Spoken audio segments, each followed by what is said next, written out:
Bonsoir Nathalie Ravier. Bonsoir. Quelle est votre réaction suite aux résultats sur le canton de Méru et notamment sur la ville de Méru où Emmanuel Macron arrive en tête? Écoutez, j'avais un peu peur en toute sincérité qu'on fasse un passage à 180 degrés, puisqu'au premier tour, c'est Jean-Luc Mélenchon qui avait gagné une majorité. Bon, là pour le coup, c'est Emmanuel Macron, donc on reste quand même dans la même logique, même si ma réaction de toute façon, elle est plutôt liée au désespoir, enfin à la fin d'un monde politique, on va dire. Voilà, moi j'avoue que je suis assez affligée par ce qui s'est passé ces derniers mois en France, et on se retrouve avec un échiquier très particulier, avec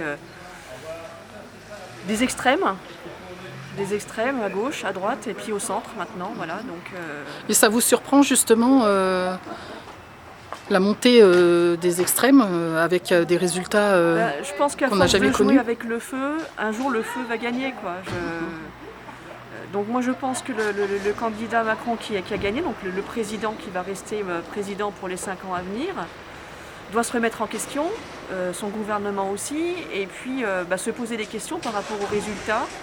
Moi ce que je constate, c'est que sur le canton de Méru, et d'après ce que j'ai compris sur le département de l'Oise globalement, dans la grande ruralité, c'est Marine Le Pen qui a gagné. Donc ça veut dire que voilà, il faut maintenant il faut s'atteler et puis se remettre en question. Je crois qu'on avait déjà posé le sujet il y a 5 ans, en 2017. Bon, ça n'a pas été fait. Je pense qu'il faut entendre et écouter les Français, voilà, les Français d'en bas. Et puis s'il faut ressortir dans la rue, on ressortira dans la rue. Moi, ce que j'ai entendu maintenant, la plupart des réactions, c'est de dire de toute façon, il faut qu'Emmanuel Macron remporte cette élection, et puis ensuite on ira se battre à nouveau, et puis les législatives vont nous permettre de révéler autre chose. Donc moi j'attends de voir un peu comment les Français vont réagir, mais moi ce que j'attends aussi, c'est de savoir comment Emmanuel Macron va se positionner. Voilà, il faut arrêter ce mépris vis-à-vis des Français. Donc maintenant, il faut écouter et il faut entendre le désespoir maintenant, et savoir comment on peut avancer tous ensemble. D'accord. Donc vous pensez que les législatives en juin prochain permettront éventuellement de changer un petit peu la donne Je ne sais pas, tout peut arriver. Enfin, je veux dire, c'est ce que je vous ai expliqué tout à l'heure. Moi, je suis affligée par ce qui s'est passé en France.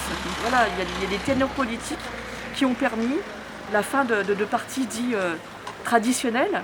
Voilà, c'est une complicité quelque part. Donc aujourd'hui, tout est complètement changé. Voilà, il faut réinventer les choses, mais je sais pas jusqu'où on va pouvoir aller comme ça. D'accord. Et vous vous attendiez à ce qu'il y ait lors de ce second tour une abstention toujours aussi importante? Sur Méru, elle est de 35,7%. Je craignais cette abstention, effectivement. Ce que j'ai constaté, c'est qu'en fait, je pensais qu'il y aurait un vrai sursaut républicain. Alors, il a peut-être eu lieu à certains autres secteurs, dans certains autres secteurs de la France. Moi, je ne l'ai pas ressenti ici, quoi.